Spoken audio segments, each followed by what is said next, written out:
माननीय सभासदों, माननीय अध्यक्ष जी,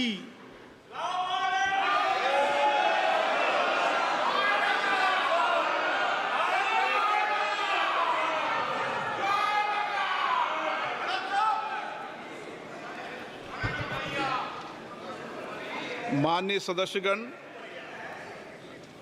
मुझे अपनी ओर से तथा सदन के माननीय सदस्यों की ओर से अंतर संसदीय संघ आईपीयू की प्रेसिडेंट और तंजानिया संयुक्त गणराज्य की नेशनल असेंबली की अध्यक्ष माननीय डॉक्टर तुलिया एक्सन का स्वागत करते हुए अत्यंत प्रसन्नता हो रही है। वे हमारी सम्मानित अतिथि के रूप में भारत की आधिकारिक यात्रा पर आई है। यह हमारे लिए खुशी की बात है कि डॉक्टर एक्सन बजट सत्र को देखने के लिए यहाँ उपस्थित है। माननीय डॉक्टर तुलिया एक्सन शुक्रवार दिनांक 19 जुलाई 2024 को भारत पहुंची।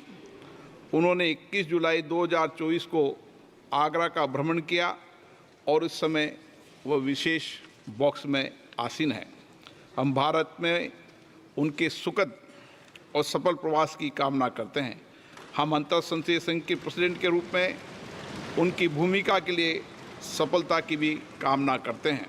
उनके माध्यम से हम तंजानिया गणराज्य की संसद के सदस्यों, तंजानिया की सरकार तथा वहाँ की मित्र जनता को बधाई और शुभकामनाएं देते हैं। माननीय सदस्यगण, जैसा कि आपको समाचार भाग 2 के माध्यम से पहले ही सूचित किया जा चुका है कि माननीय वित्त मंत्री जी के बजट भाषण की प्रतियां हार्ड कॉपी के रूप में उपलब्ध कराई जाएगी। अतः बजट प्रस्तुत हो जाने के पश्चात माननीय सदस्य कृपया बजट भाषण की अपनी अपनी प्रति प्रकाशन काउंटर से प्राप्त कर लें। आपको ये भी सूचित किया जाता है कि माननीय मंत्री द्वारा बजट प्रस्तुत किए जाने के पश्चात बजट की प्रतियां आपको मेंबर्स पोर्टल के माध्यम से भी उपलब्ध करा दी जाएगी। माननीय वित्त मंत्री Shrimati Nirmala Sitharaman.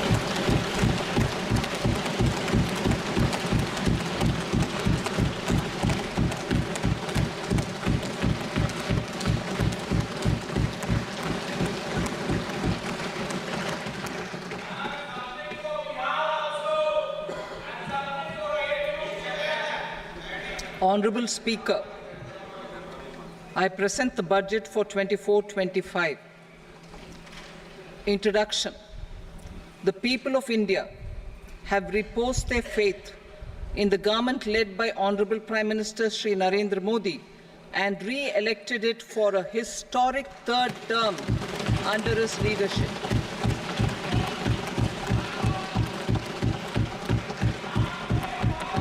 We are grateful for their support, faith, and trust in our policies.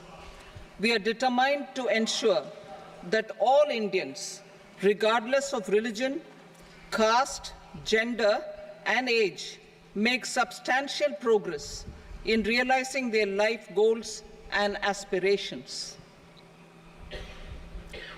Global context. The global economy, while performing better than expected, is still in the grip of policy uncertainties. Elevated asset prices, political uncertainties, and shipping disruptions continue to pose significant downside risks for growth and upside risks to inflation.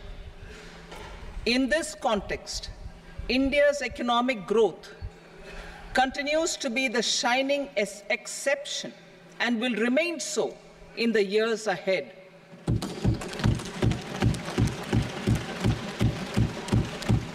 India's inflation continues to be low, stable, and moving towards the 4% target. Core inflation, that is non-food and non-fuel, currently is 3.1%. Steps are being taken to ensure supplies of perishable goods reach markets adequately. Interim budget As mentioned in the interim budget, we need to focus on 4 major castes, namely the Garib, Mahilaye, Yuva, and Annadata, the poor, women, youth, and the farmer. For Annadata, we announced higher minimum support prices a month ago for all major crops, delivering on the promise of at least a 50% margin over costs. Pradhan Mantri Garib Kalyan Anna Yojana was extended for 5 years, benefiting more than 80 crore people. Administrative actions for approval and implementation of various schemes announced in the interim budget are well underway. The required allocations have been made. Budget theme. Turning attention to the full year and beyond in this budget, we particularly focus on employment, skilling, MSMEs, and the middle class. I am happy to announce the Prime Minister's package of 5 schemes and initiatives to facilitate employment, skilling, and other opportunities for 4.1 crore youth over a 5-year period, with a central outlay of 2 lakh crore rupees. I will speak about them shortly, while more details may be seen in the annexure. This year, I've made a provision of 1.48 lakh rupees, 1.48 lakh crore rupees for education, employment, and skilling. Budget priorities. The people have given a unique opportunity to our government to take the country on the path of strong development and an all-round prosperity. In the interim budget, we promise to present a detailed roadmap for our pursuit of Vikasit Bharat. In line with the strategy set out in the interim budget, this budget envisages sustained efforts on the following 9 priorities for generating ample opportunities for all. Number 1, productivity and resilience in agriculture. Number 2, employment and skilling. Number 3, inclusive human resource development and social justice. 4, manufacturing and services. 5, urban development. 6, energy security. 7, infrastructure. 8, innovation, research and development. And 9, next generation reforms. Subsequent budgets will build on these and add more priorities and actions. A more detailed formulation will be carried out as part of the economic policy framework, about which I will speak later in this speech. This budget details some of the specific actions to be initiated in the current year towards fulfillment of these priorities, with potential for transformative changes. The budget also covers some of the previously made announcements, with intent to strengthen them and step up their implementation for expediting our journey towards the goal of Vikasit Bharat. Priority 1, productivity and resilience in agriculture. Transforming agricultural research. Our government will undertake a comprehensive review of the agricultural research setup to bring the focus on raising productivity and developing climate-resilient varieties. Funding will be provided in challenge mode, including to the private sector. Domain experts, both from the government and outside, will oversee the conduct of such research. Release of new varieties. New 109 high-yielding and climate-resilient varieties of 32 field and horticultural crops will be released for cultivation by farmers. Natural farming.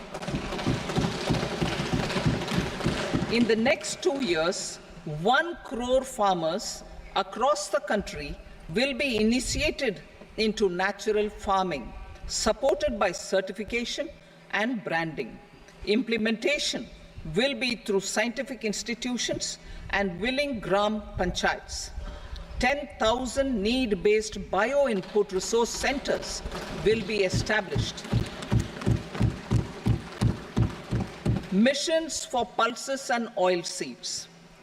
For achieving self-sufficiency in pulses and oilseeds, we will strengthen their production, storage, and marketing.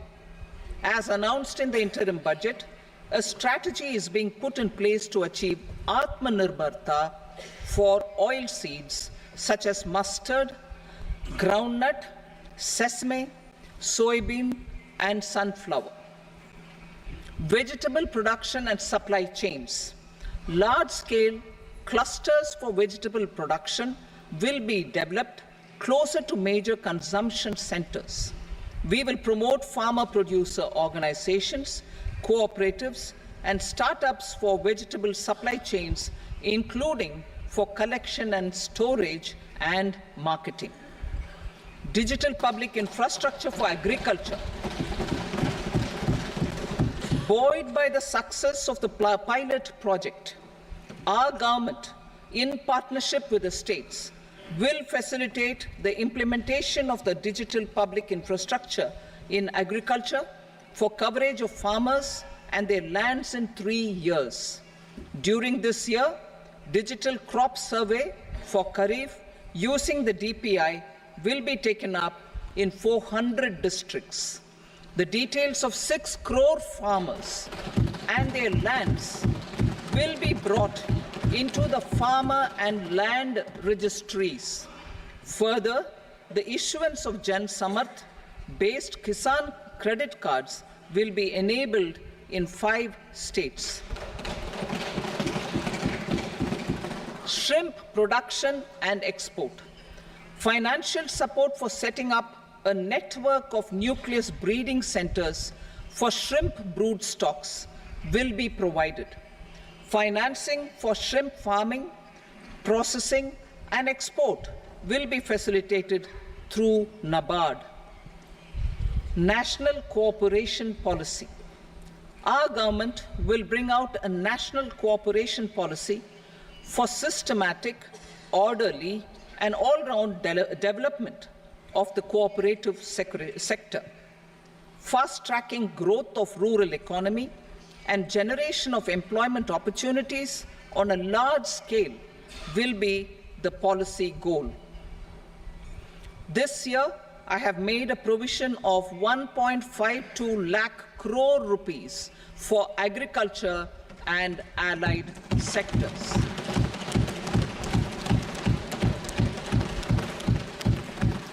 Priority 2, employment and skilling. Employment-linked incentive.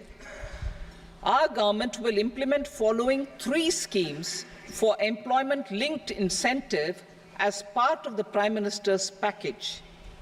These will be based on enrollment in the EPFO and focus on recognition of first-time employees and support to employees and employers. Scheme A, first-timers.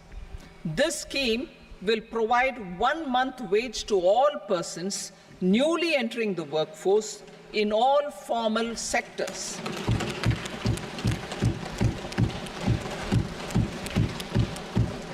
Direct benefit transfer of 1 month's salary in 3 installments to first-time employees as registered in the EPFO will be up to 15,000 rupees.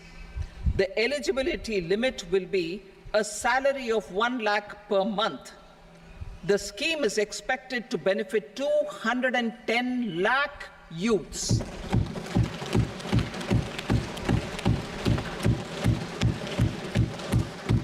Scheme B, job creation in manufacturing. This scheme will incentivize additional employment in the manufacturing sector linked to the employment of first-time employees. An incentive will be provided at specified scale directly both to the employee and the employer with respect to the EPFO contribution in the first 4 years of employment. The scheme is expected to benefit 30 lakh youth entering employment and their employers.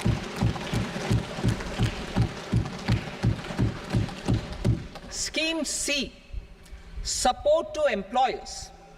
This employer-focused scheme will cover additional employment in all sectors.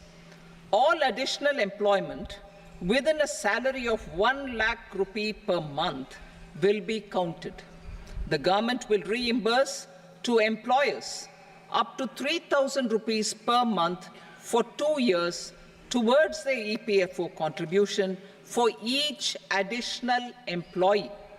The scheme is expected to incentivize additional employment of 50 lakh persons.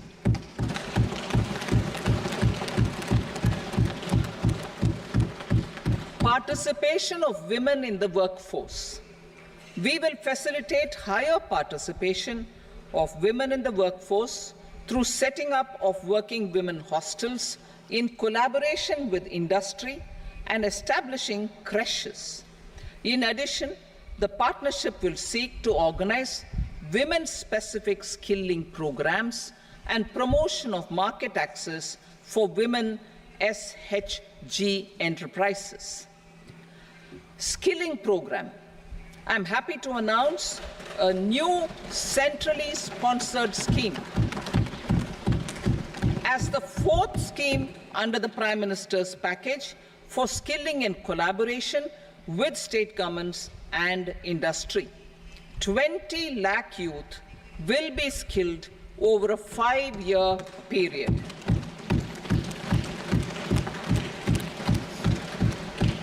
"1,000 industrial training institutes will be upgraded in hub and spoke arrangements with outcome orientation.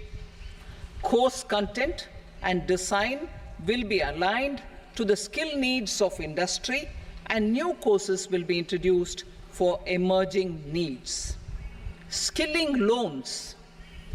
The model skill loan scheme will be revised to facilitate loans up to 7.5 lakh rupees with a guarantee from a government-promoted fund. This measure is expected to help 25,000 students every year.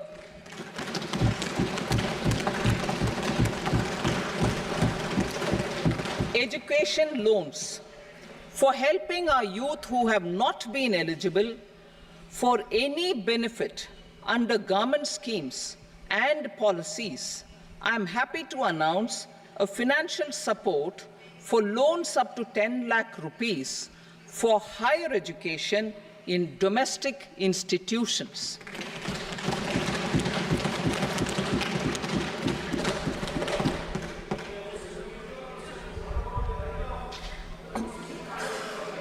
E-vouchers for this purpose.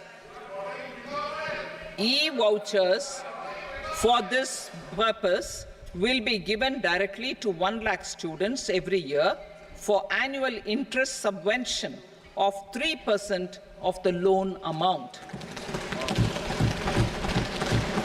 Priority 3, inclusive human resource development and social justice, saturation approach.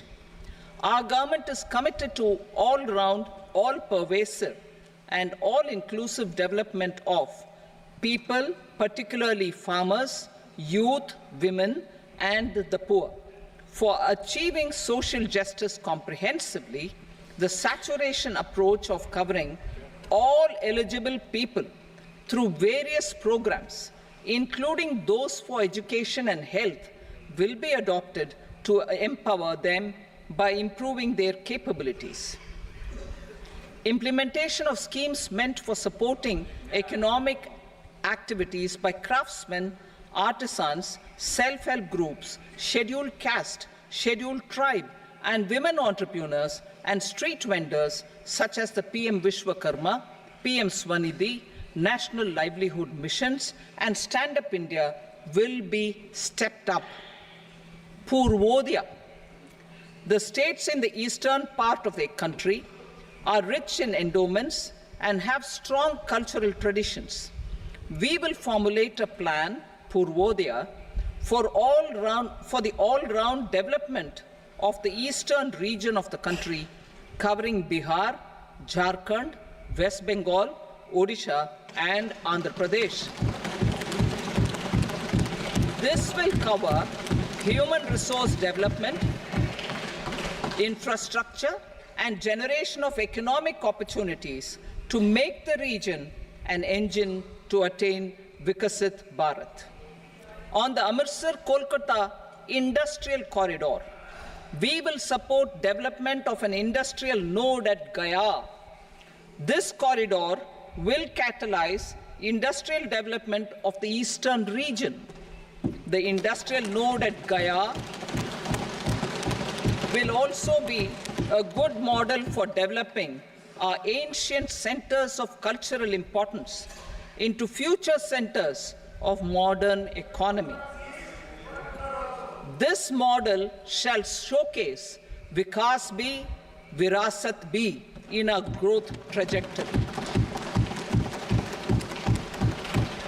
We will also support development of road connectivity projects, namely 1. Patna-Purnia Expressway, 2. Buxar-Bhagalpur Expressway, 3.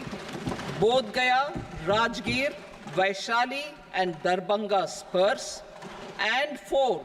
Additional 2-lane bridge over River Ganga at Buxar at a total cost of 26,000 crore rupees.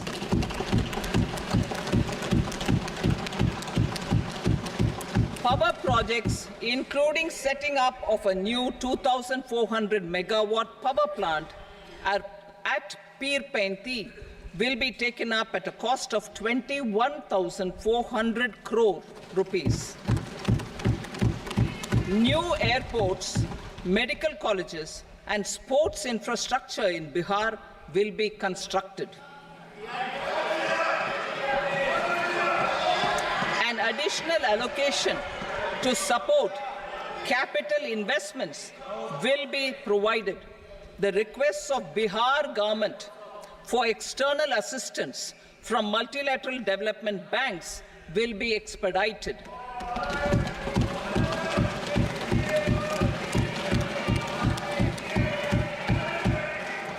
Andhra Pradesh Reorganization Act.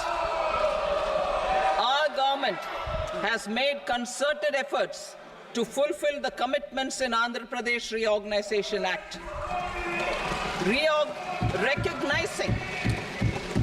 Recognizing the state's need for the capital, recognizing the state's need for a capital, we will facilitate special financial support through multilateral development agencies. In the current financial year, 15,000 crore rupees will be arranged with additional amounts in future years.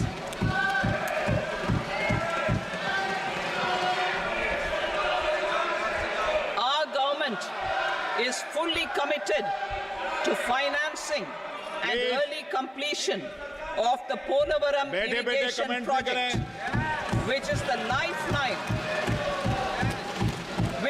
lifeline for Andhra Pradesh and its farmers. This will facilitate our country's food security as well. Under the Andhra Pradesh Reorganization Act, for promoting industrial development, funds will be provided for essential infrastructure such as water, power, railways, and roads. in Kopparthi node on the Visakhapatnam-Chennai industrial corridor and Varavakal node on the Hyderabad-Bengaluru industrial corridor. An additional allocation will be provided this year towards capital investment for economic growth. Grants for backward regions of Rayalaseema, Prakasham, North Coastal Andhra, as stated in the Act, will be provided. PM Awas Yojana. 3 crore additional houses under the PM Awas Yojana in rural and urban areas in the country have been announced, for which the necessary allocations are being made. Women-led development. For promoting women-led development, the budget carries an allocation of more than 3 lakh crore for schemes benefiting women and girls. This signals our government's commitment for enhancing women's role in economic development. Pradhan Mantri Janjatiya Unnat Gram Abhiyan. For improving the socio-economic condition of tribal communities, we will launch the Pradhan Mantri Janjatiya Unnat Gram Abhiyan by adopting saturation coverage for tribal families in tribal majority villages and aspirational districts.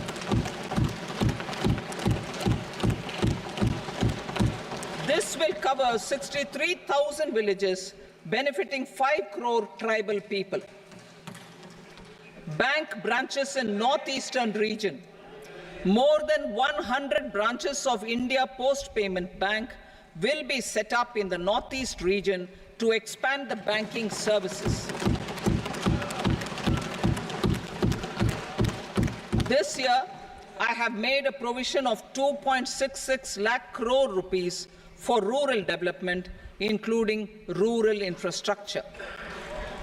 Priority 4, manufacturing and services, support for promotion of MSMEs.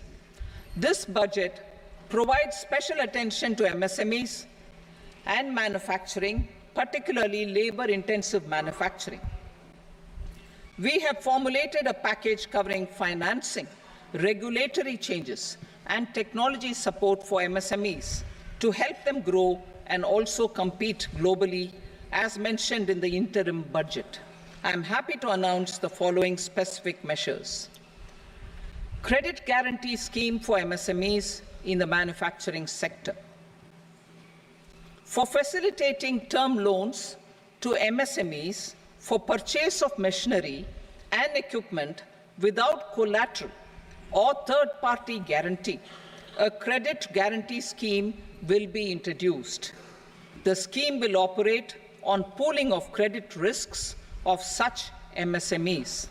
A separately constituted self-financing guarantee fund will provide to each applicant guarantee cover up to 100 crore rupees, while the loan amount may be larger.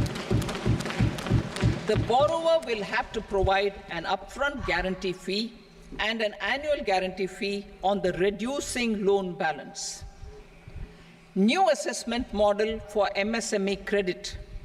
Public sector banks will build their own in-house capability to assess MSMEs for credit instead of relying on external assessment. They will also take a lead in developing or getting developed a new credit assessment model based on the scoring of digital footprints of the MSMEs in the economy.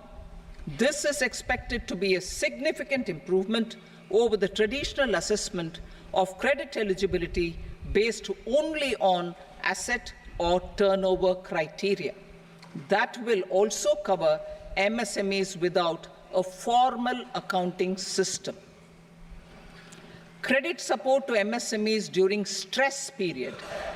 I'm happy to announce a new mechanism for facilitating continuation of bank credit to MSMEs during their stress period, while being in special mention account, SMA stage, for reasons beyond their control, MSMEs need credit to continue their business and to avoid getting into the NPA stage. Credit availability will be supported through a guarantee from a government-promoted fund. Mudra loans. The limit of Mudra loans will be enhanced to 20 lakh from the current 10 lakh for those entrepreneurs who have availed and successfully repaid previous loans under the Tarun category. Enhanced scope for mandatory onboarding in TREDS. For facilitating MSMEs to unlock their working capital by converting their trade receivables into cash, I propose to reduce the turnover threshold of buyers for mandatory onboarding on the TREDS platform from rupees 500 crore to 250 crore rupees. This measure will bring 22 more CPSCs and 7,000 more companies onto the platform. Medium enterprises will also be included in the scope of the suppliers. SIDBI branches in MSME clusters. SIDBI will open new branches to expand its reach to serve all major MSME clusters within 3 years and provide direct credit to them. With the opening of 24 such branches this year, the service coverage will expand to 168 out of 242 major clusters. MSME units for food irradiation, quality and safety testing. Financial support for setting up of 50 multi-product food irradiation units in the MSME sector will be provided. Setting up of 100 food quality and safety testing labs with NABL accreditation will be facilitated. E-commerce export hubs. To enable MSMEs and traditional artisans to sell their products in international markets, e-commerce export hubs will be set up in public-private partnership mode. These hubs, under a seamless regulatory and logistic framework, will facilitate trade and export-related services under one roof. Measures for promotion of manufacturing and services. Internship in top companies. As the fifth scheme under Prime Minister's package, our government will launch a comprehensive scheme for providing internship opportunities in 500 top companies to 1 crore youth in 5 years. They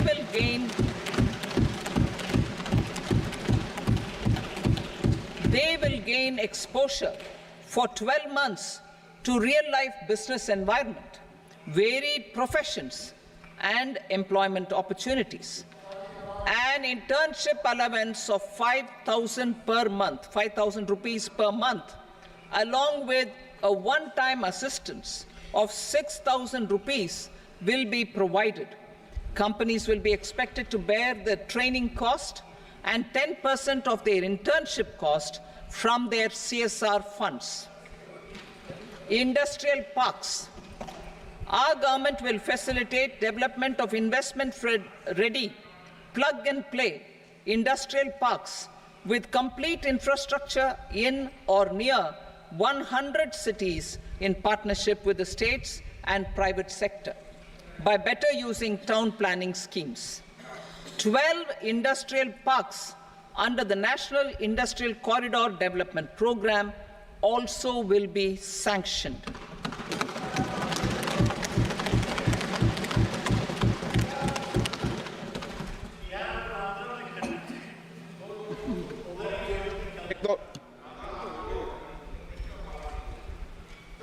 Veji paper, no.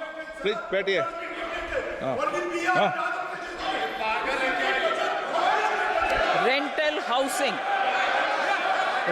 housing with dormitory type accommodation for industrial workers will be, just 1 minute. Rental housing, I repeat, rental housing with dormitory type accommodation for industrial workers will be facilitated in PPP mode with VGF support and commitment from anchor industries. Shipping industry, ownership, leasing, and flagging reforms will be implemented to improve the share of Indian shipping industry and generate more employment. Critical mineral mission. We will set up a critical mineral mission for domestic production, recycling of critical minerals, and overseas acquisition of critical mineral assets. Its mandate will include technology development, skilled workforce, extended producer responsibility framework, and a suitable financing mechanism. Offshore mining of minerals. Our government will launch the auction of the first tranche of offshore blocks for mining, building on the exploration already carried out. Digital public infrastructure applications. Turning to the services sector, I propose development of DPI applications at population scale for productivity gains, business opportunities, and innovation by the private sector. These are planned in the areas of credit, e-commerce, education, health, law and justice, logistics, MSME service delivery, and urban governance. Integrated technology platform for IBC ecosystem. An integrated technology platform will be set up for improving the outcomes under the Insolvency Bankruptcy Code for achieving consistency, transparency, timely processing, and better oversight for all stakeholders. Voluntary closure of LLPs. The services of the Center for Processing Accelerated Corporate Exit, CPACE, will be extended for voluntary closure of LLPs to reduce the closure times. National Company Law Tribunals. The IBC has resolved more than 1,000 companies, resulting in direct recovery of 3.3 lakh crore to creditors. 3.3 lakh crore rupees to creditors. In addition, 28,000 cases involving over 10 lakh crore rupees have been disposed of even prior to admission.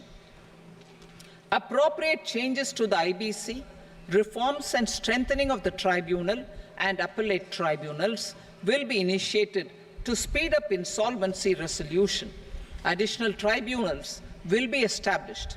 Out of those, some will be notified to decide cases exclusively under the Companies Act. Debt recovery. Steps for reforming and strengthening debt recovery tribunals will be taken. Additional tribunals will be established to speed up recovery. Priority 5, urban development. Cities as growth hubs. Working with states, our government will facilitate development of cities as growth hubs. This will be achieved through economic and transit planning and orderly development of peri-urban areas utilizing town planning schemes. Creative redevelopment of cities. For creative brownfield redevelopment of existing cities with a transformative impact, our government will formulate a framework for enabling policies, market-based mechanisms, and regulation. Transit-oriented development. Transit-oriented development plans for 14 large cities with a population above 30 lakh will be formulated, along with an implementation and financing strategy. Urban housing. Under the PM Awas Yojana, Urban 2.0, housing needs of 1 crore urban poor and middle-class families will be addressed with an investment of 10 lakh crore rupees. This will include the central assistance of 2.2 lakh crore rupees in the next 5 years. A provision of interest subsidy to facilitate loans at affordable rates is also envisaged. In addition, enabling policies and regulations for efficient and transparent rental housing markets with enhanced availability will also be put in place. Water supply and sanitation. In partnership with state governments and multilateral development banks, we will promote water supply, sewage treatments, and solid waste management projects and services for 100 large cities through bankable projects. These projects will also envisage use of treated water for irrigation and filling up of tanks in nearby areas. Street markets. Building on the success of PM Swanidhi scheme in transforming the lives of street vendors, our government envisions a scheme to support each year over the next 5 years the development of 100 weekly hearts or street food hubs in select cities. Stamp duty. We will encourage states which continue to charge high stamp duty to moderate the rates for all and also consider further lowering duties for properties purchased by women. This reform will be made an essential component of urban development schemes. Priority 6, energy security, energy transition. In the interim budget, I had announced our strategy to sustain high and more resource-efficient economic growth, along with the energy security in terms of availability, accessibility, and affordability. We will bring out a policy document on appropriate energy transition pathways that balances the imperatives of employment, growth, and environmental sustainability. PM Surya Ghar Muft Bijli Yojana. PM Surya Ghar Muft Bijli Yojana. In line with the announcement in the interim budget,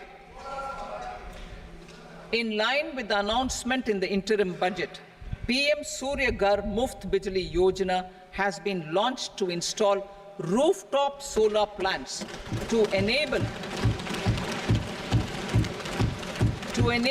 1 crore households obtain free electricity up to 300 units every month. The scheme has generated remarkable response with more than 1.28 crore registrations and 14 lakh applications, and we will further encourage it. Pumped storage policy. A policy for promoting pumped storage projects will be brought out for electricity storage and facilitating smooth integration of the growing share of renewable energy with its variable and intermittent nature in the overall energy mix. Research and development of small and modular nuclear reactors. Nuclear energy is expected to form a very significant part of the energy mix for Vikasit Bharat. Towards that pursuit, our government will partner with the private sector for 1. Setting up Bharat Small Reactors, 2. Research and development of Bharat Small Modular Reactor, and 3. Research and development of newer technologies for nuclear energy. The R&D funding announced in the interim budget will be made available for this sector also. Advanced ultra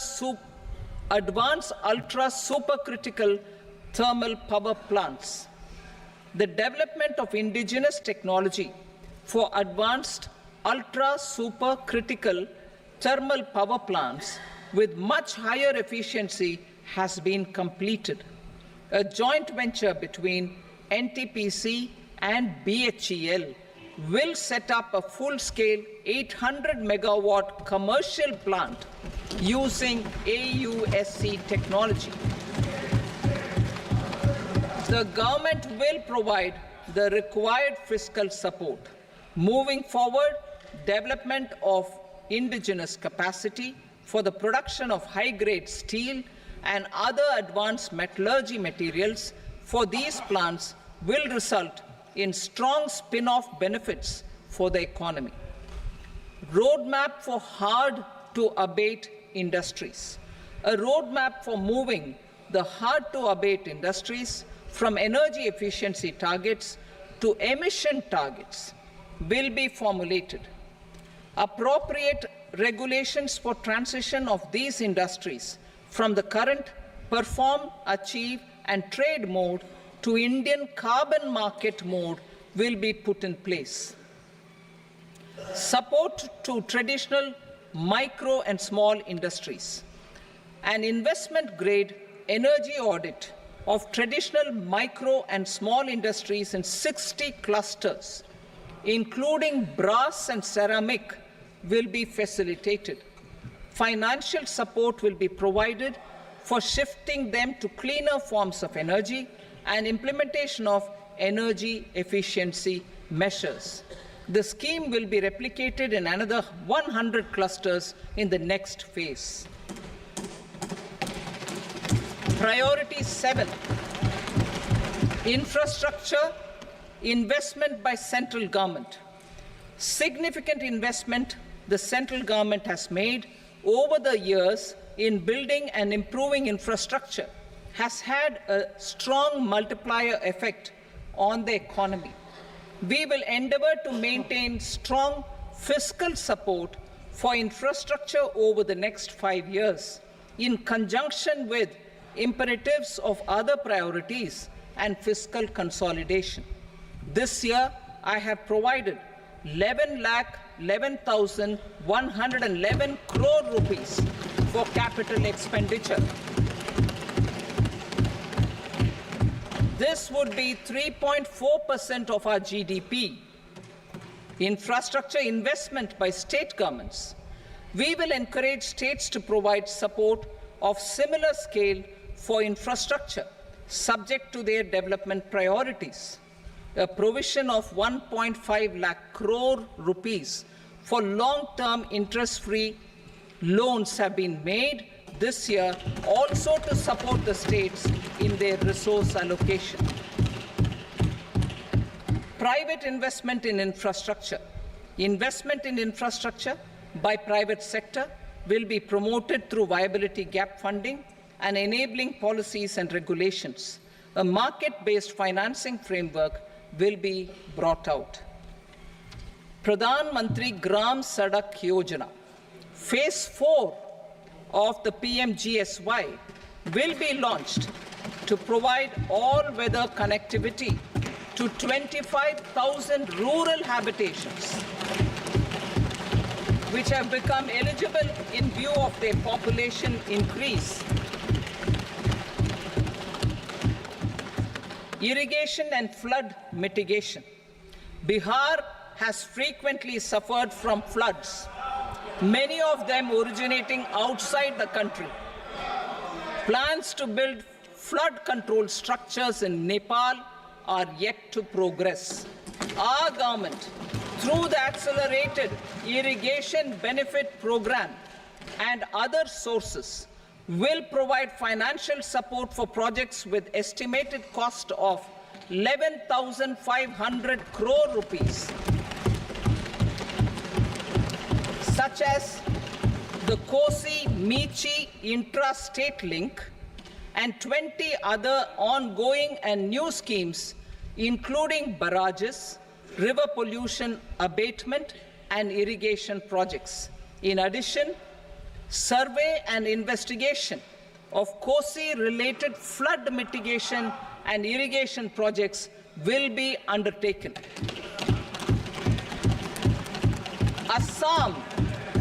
Assam grapples with floods every year by the Brahmaputra River and its tributaries. originating outside India. We will provide assistance to Assam for flood management and related projects.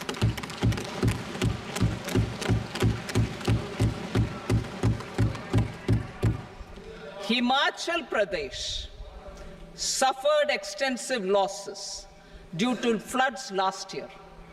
Our government will provide assistance to the state for reconstruction and rehabilitation through multilateral development assistance.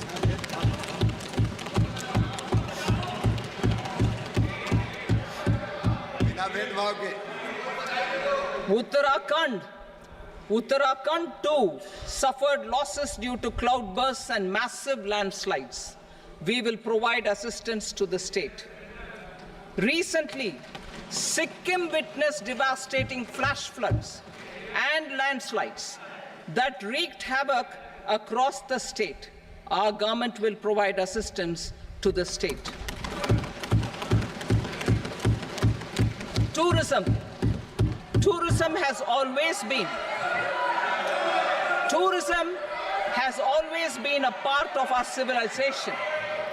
Our efforts in positioning India as a global tourist destination will also create jobs, stimulate investments, and unlock economic opportunities for other sectors. In addition to the measures outlined in the interim budget, I propose the following measures. Vishnupad Temple at Gaya and Mahabodhi Temple at Bodh Gaya in Bihar are of immense spiritual significance. Comprehensive development of Vishnupad Temple corridor and Mahabodhi Temple corridor will be supported, modeled on the successful Kashi Vishwanath Temple corridor to transform them into world-class pilgrim and tourist destinations. Rajgir holds immense religious significance for Hindus, Buddhists, and Jains. The 20th Tirthankara Muniswarata temple in the Jain temple complex is ancient. The Saptarishi, or the 7 hot springs, form a warm water Brahmkund that is sacred. A comprehensive development initiative for Rajgir will be undertaken.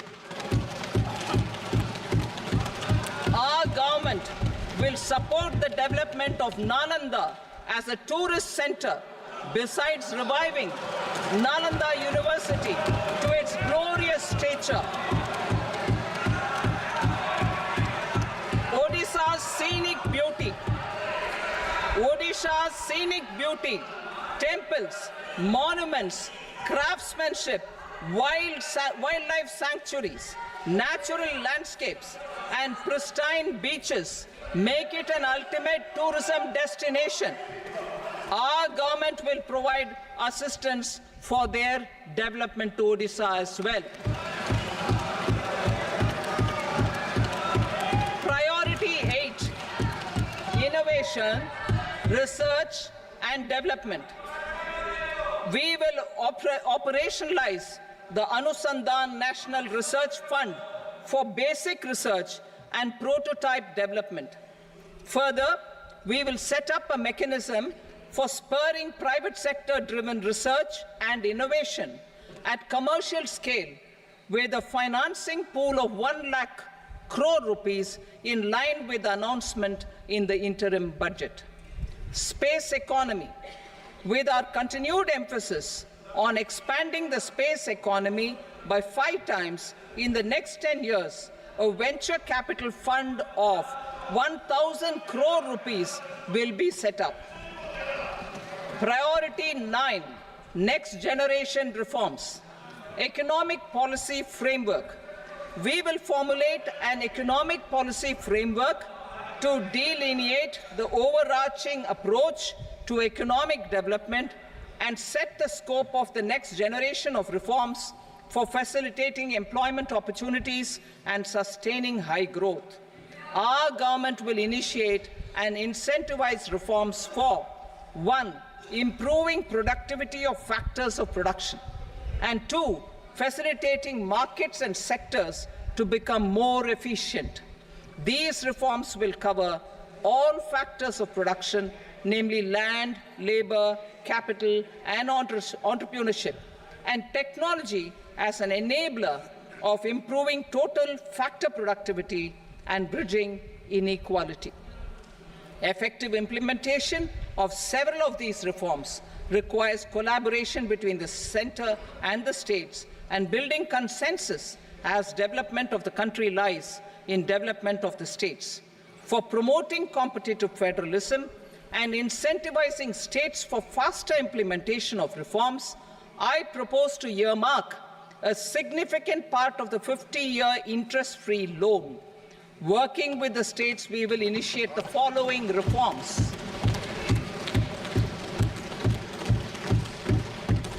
Land-related reforms and actions, both in the rural and urban areas, will cover land administration, will cover 1. Land administration, planning and management, and 2. Urban planning usage and building bylaws. These will be incentivized for completion within the next 3 years through appropriate fiscal support. Rural land-related actions. Rural land-related actions will include 1. Assignment of unique land parcel identification number, UL PIN, or Bhu Aadhaar for all lands. 2. Digitization of cadastral maps. 3. Survey of subdivisions, survey of map subdivisions as per current ownership. 4. Establishment of land registry. And 5. Linking to the farmers registry. These actions will also facilitate credit flow and other agricultural services. Urban land-related actions. Land records in urban areas will be digitized with GIS mapping. An IT-based system for property record administration, updating, and tax administration will be established. These will also facilitate improving the financial position of urban local bodies. Labor-related reforms. Services to labor. Our government will facilitate the provision of a wide array of services to labor, including those for employment and skilling. A comprehensive integration of e-Shram portal with other portals will facilitate such one-stop solution. Open architecture databases for the rapidly changing labor market, skill requirements, and available job roles, and a mechanism to connect job aspirants with potential employers and skill providers will be covered in these services. Shram Suvidha and Samadhan portal. Shram Suvidha and Samadhan portal will be revamped to enhance ease of compliance for industry and trade. Capital and entrepreneurship related reforms, financial sector vision and strategy. For meeting financing needs of the economy, our government will bring out a financial sector vision and strategy document to prepare the sector in terms of size, capacity, and skills. This will set the agenda for the next 5 years and guide the work of the government, regulators, financial institutions, and market participants. Taxonomy for climate finance. We will develop taxonomy for climate finance for enhancing the availability of capital for climate adaptation and mitigation. This will support achievement of the country's climate commitments and green transition. Variable capital company structure. We will seek the required legislative approval for providing an efficient and flexible mode for financing leasing of aircrafts and ships and pooled funds of private equity through a variable company structure. Foreign direct investments and overseas investment. The rules and regulations for foreign direct investment and overseas investments will be simplified to 1. Facilitate foreign direct investments, 2. Nudge prioritization, and 3. Promote opportunities for using Indian rupee as a currency for overseas investment. NPS Vatsalya. NPS Vatsalya, a plan for contribution by parents and guardians for minors, will be started. On attaining the age of majority, the plan can be converted seamlessly into a normal NPS account. Use of technology. We have successfully used technology for improving productivity and bridging inequality in our economy during the past 10 years. Public investment in digital infrastructure and innovations by the private sector have helped in improving access of all citizens, particularly the common people, to market resources, education, health and services. We will step up adoption of technology towards digitalization of the economy. Ease of doing business. For enhancing ease of doing business, we are already working on the Jan Vishwas Bill 2.0. Further, states will be incentivized for implementation of the business reforms, action plans, and digitalization. Data and statistics. For improving data governance, collection, processing and management of data and statistics, different sectoral databases, including those established under the Digital India Mission, will be utilized with active use of technology tools. New pension scheme. The committee to review the NPS has made considerable progress in its work. I am happy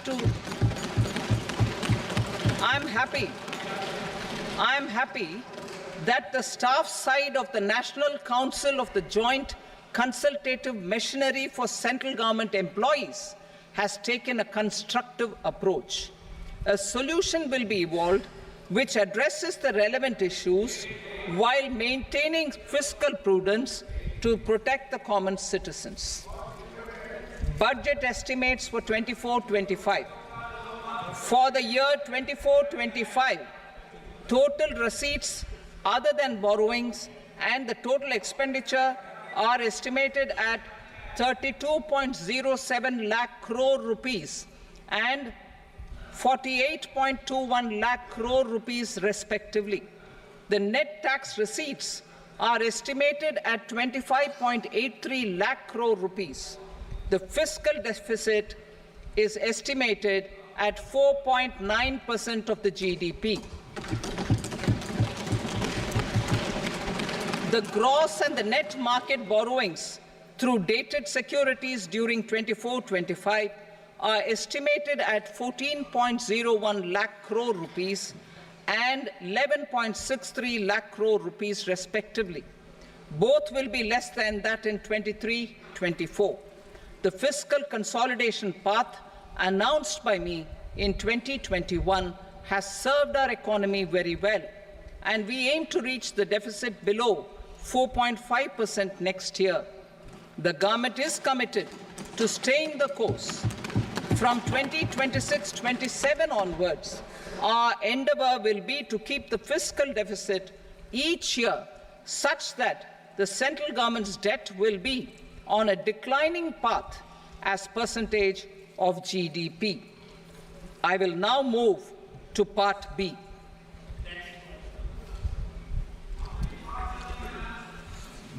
Indirect taxes.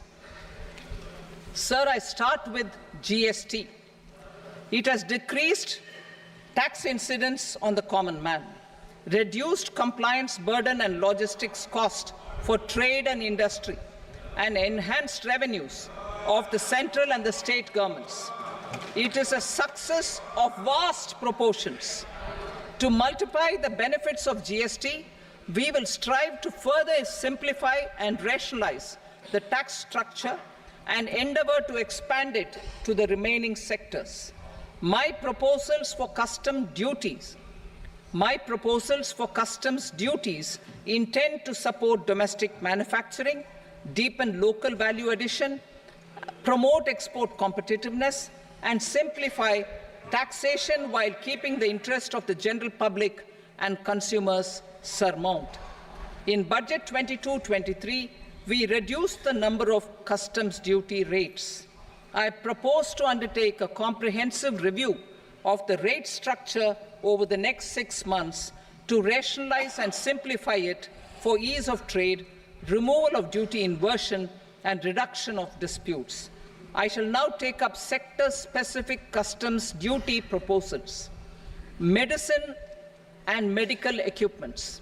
To provide relief to cancer patients, I propose to fully exempt 3 more medicines from customs duties.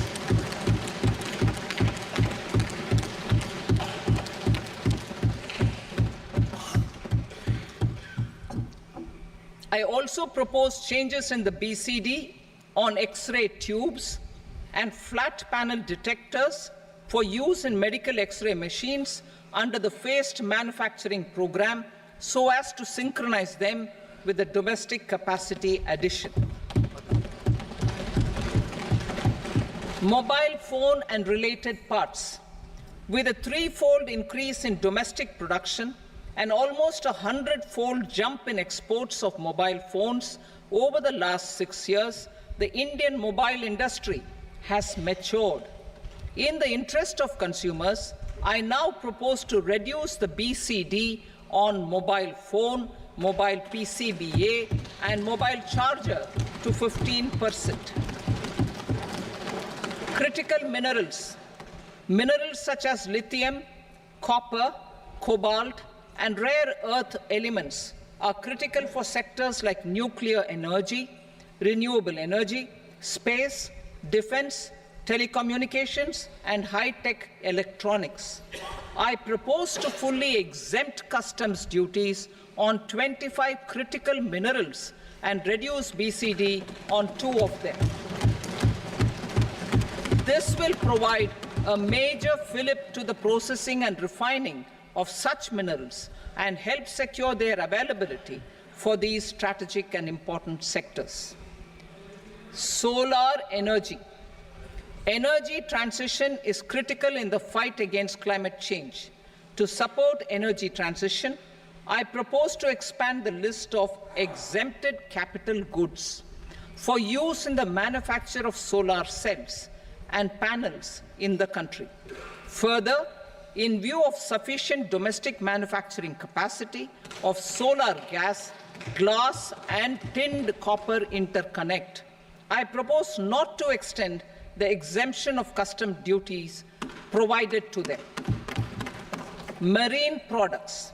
India's seafood exports in the last financial year touched an all-time high of more than 60,000 crores of rupees.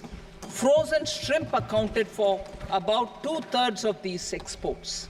To enhance their competitiveness, I propose to reduce BCD on certain broodstock, polychaete worms, shrimp, and fish feed to 5%.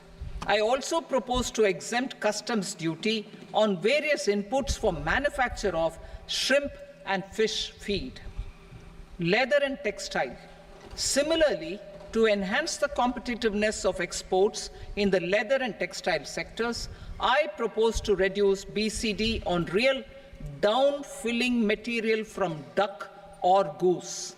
I am also making additions to the list of exempted goods for manufacture of leather and textile garments, footwear, and other leather articles for export. To rectify inversion in duty, I propose to reduce BCD subject to conditions on methylene diphenyl diisocyanate, MDI, for manufacture of spandex yarn from 7.5 to 5%. Furthermore, the export duty structure on raw hides, skin, and leather is proposed to be simplified and rationalized. Precious metals. To enhance domestic value addition in gold and precious metal jewelry, in the country, I propose to reduce customs duties on gold and silver to 6% and that of platinum to 6.4%. Other metals, steel and copper, are important raw materials. To reduce their cost of production, I propose to remove the BCD on ferronickel and blister copper. I am also continuing with nil BCD on ferrous scrap and nickel cathode and concessional BCD of 2.5% on copper scrap. Electronics. To increase value addition in the domestic electronics industry, I propose to remove the BCD subject to conditions on oxygen-free copper for manufacture of resistors. I also propose to exempt certain parts for manufacture of connectors. Chemicals and petrochemicals. To support existing and new capacities in the pipeline, I propose to increase the BCD on ammonium nitrate from 7.5% to 10%. Plastics. PVC flex banners are non-biodegradable and hazardous for environment and health. To curb their imports, I propose to raise the BCD on them from 10 to 25%. Telecommunication equipment. To incentivize domestic manufacturing, I propose to increase the BCD from 10 to 15% on PCBA of specified telecom equipment. Trade facilitation. To promote domestic aviation and boat and ship MRO, I propose to extend the period for export of goods imported for repairs from 6 months to 1 year. I'll read that again. To promote domestic aviation and boat and ship maintenance, repair and operations, I propose to extend the period for export of goods imported for repairs from 6 months to 1 year. In the same vein, I propose to extend the time limit for re-import of goods for repairs under warranty from 3 to 5 years. I now move to direct taxes. We will continue our efforts to simplify taxes, improve taxpayer services, provide tax certainty, and reduce litigation while enhancing revenues for funding the development and welfare schemes of the government. It has been our endeavor to simplify taxation. We have taken a number of measures in the last few years, including introduction of simplified tax regimes without exemptions and deductions for corporate tax and for personal income tax. This has been appreciated by taxpayers. 58% of corporate tax came from the simplified tax regime in the financial year 22-23. Similarly, as per data available till now, for the last fiscal, more than 2/3 have availed the new personal income tax regime. Comprehensive review of the Income Tax Act. I am now announcing a comprehensive review of the Income Tax Act 1961. The purpose is to make the Act concise, lucid, easy to read and understand. This will reduce disputes and litigation, thereby providing tax certainty to the taxpayers. I will also bring down the demand embroiled in litigation. It is proposed to be completed in 6 months. A beginning is being made in the Finance Bill by simplifying the tax regime for charities, tedious rate structures, provisions of reassessment and such provisions, and capital gains taxation. Simplification for charities and tedious. Two tax exemption regimes. The two tax exemption regimes for charities are proposed to be merged into one. The 5% tedious rate on many payments is being merged into the 2% tedious rate, and the 20% tedious rate on repurchase of units by mutual funds or UTI is being withdrawn. TDS rate on e-commerce operators is proposed to be reduced from 1 to 0.1%. Moreover, credit of TCS is proposed to be given in the TDS to be deducted on salary. Further, I propose to decriminalize delay for payment of TDS up to the due date of filing statement for the same. I also plan to provide a standard operating procedure for TDS defaults and simplify and rationalize the compounding guidelines for such defaults. Simplification of reassessment. I propose to thoroughly simplify the provisions for reopening and reassessment.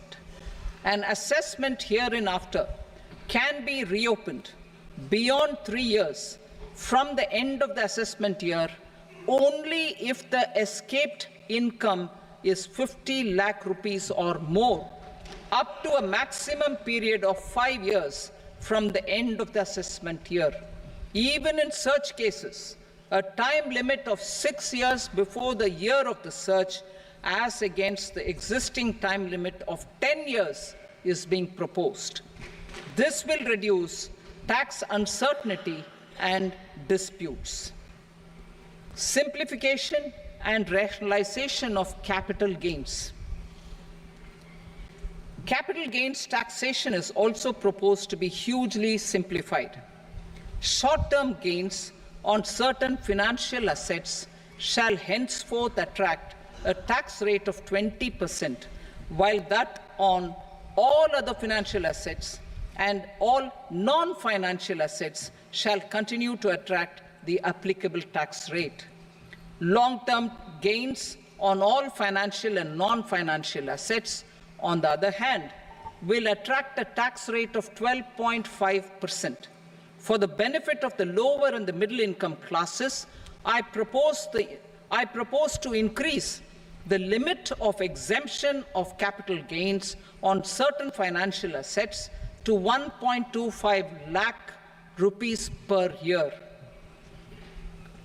Listed financial assets held for more than a year will be classified as long-term, while unlisted financial assets and all non-financial assets will have to be held for at least 2 years to be classified as long-term. Unlisted bonds and debentures, debt mutual funds, and market-linked debentures, irrespective of holding period, however, will attract tax on capital gains at applicable rates. Taxpayer services. All the major taxpayer services under GST and most services under customs and income tax have been digitalized.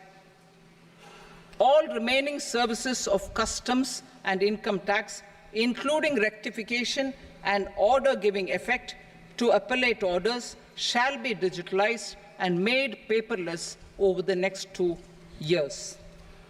Litigation and appeals. While our concerted efforts to reduce pendency of appeals at various appellate fora are beginning to show good results, it will continue to engage our highest attention. To dispose of the backlog of first appeals, I plan to deploy more officers to hear and decide such appeals, especially those with large tax effect. For resolution of certain income tax disputes pending in appeal, I am also proposing Vivad Se Vishwas Scheme 2024. Further, I propose to increase monetary limits for filing appeals related to direct taxes, excise, and service tax in the tax tribunals, high courts, and Supreme Court to 60 lakh rupees, 2 crore rupees, and 5 crore respectively. With a view to reduce litigation and provide certainty in international taxation, we will expand the scope of safe harbor rules and make them more attractive. We will also streamline the transfer pricing assessment procedure. Employment and investment. I have a few proposals to promote investment and foster employment. First of all, to bolster the Indian startup ecosystem, boost the entrepreneurial spirit, and to support innovation, I propose to abolish the so-called angel tax for all classes of investors. Second, there is tremendous potential for cruise tourism in India. To give a fillip to this employment-generating industry, I am proposing a simpler tax regime for foreign shipping companies operating domestic cruises in the country. Third, India is a world leader in the diamond cutting and polishing industry, which employs a large number of skilled workers. To further promote the development of this sector, we would provide for safe harbor rates for foreign mining companies selling raw diamonds in the country. Fourth, to attract foreign capital for our development needs, I propose to reduce the corporate tax rate on foreign companies from 40 to 35%. Deepening the tax base. I have a couple of proposals for deepening the tax base. First, security transaction tax on futures and options of securities is proposed to be increased to 0.02% and 0.1% respectively. Second, for reasons of equity, I propose to tax income received on buyback of shares in the hands of recipients. Other proposals. To improve social security benefits, deduction of expenditure by employers towards NPS is proposed to be increased from 10 to 14% of the employee's salary. Similarly, deduction of this expenditure up to 14% of salary from the income of employees in private sector, public sector banks and undertakings opting for the new tax regime is proposed to be provided. Indian professionals working in multinationals get ESOPs and invest in social security schemes and other movable assets abroad. Non-reporting of such small foreign assets has penal consequences under the Black Money Act. Such non-reporting of movable assets up to 20 lakh rupees is proposed to be depenalized. Other major proposals in the finance bill relate to withdrawal of equalization levy of 2%, expansion of tax benefits to certain funds and entities in IFSCs, and immunity from penalty and prosecution to Benamidar on full and true disclosure so as to improve conviction under the Benami Transaction Prohibition Act 1988. Personal income tax. Coming to personal income tax rates, I have two announcements to make for those opting for the new tax regime. First, the standard deduction for salaried employees is proposed to be increased from 50,000 to 75,000 rupees.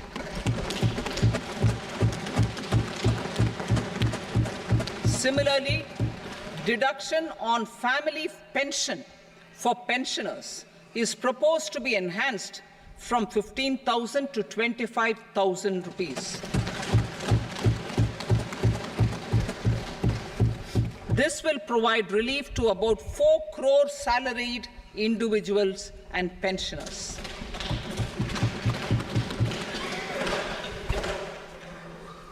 Second, in the new tax regime, the tax rate structure is proposed to be revised as follows: 0 to 3 lakh rupees, nil; 3 to 7 lakh rupees, 5%; 7 to 10 lakh rupees, 10%; 10 to 12 lakh rupees, 15%; 12 to 15 lakh rupees, 20%; and above 15 lakh rupees, 30%. As a result of these changes, a salaried employee in the new tax regime stands to save up to 17,500 rupees in income tax.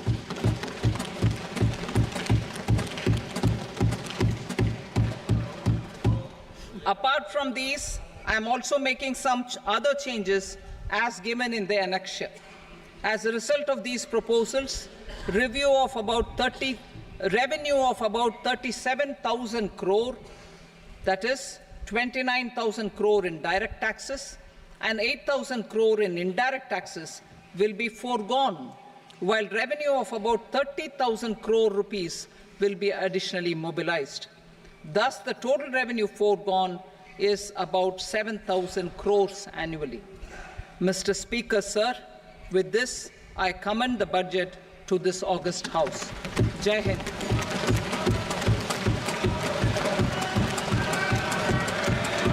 Item number 2. Item number 2.